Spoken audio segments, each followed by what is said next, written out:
ছাতি তলে মোর দিহি ছাতি তলে গো মোর কাগজ পরদা ভিতরে হেমি কাবলি দেখামি কাহাকে হেমি কাবলি কহেমি কাহাকে লেখিছে রে তোর নাকে ই মোর দিল ভিতরে মামু গো আর লেখিছে রে তোর নাকে মামু সত্য কপিলা মোর কাগজ পরদা ভিতরে রে মোর দিহি ছাতি তলে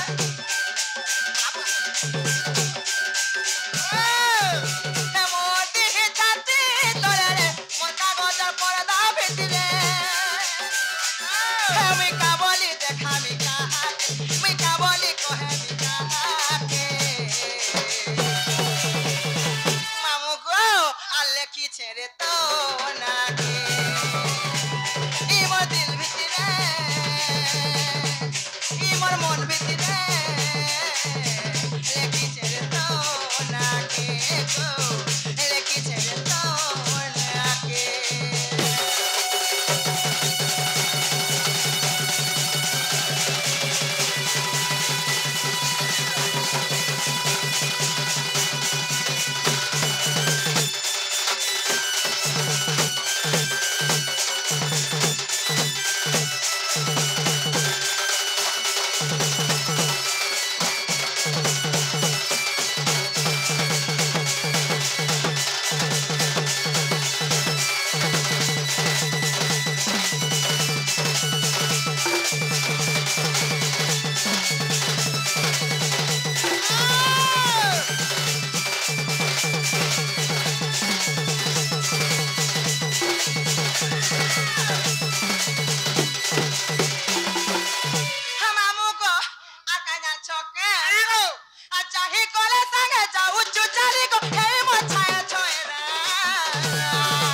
बोलो जे पुत्र संतान हले का करबे आछो का आओ हमर दक्षिण काली डण करबे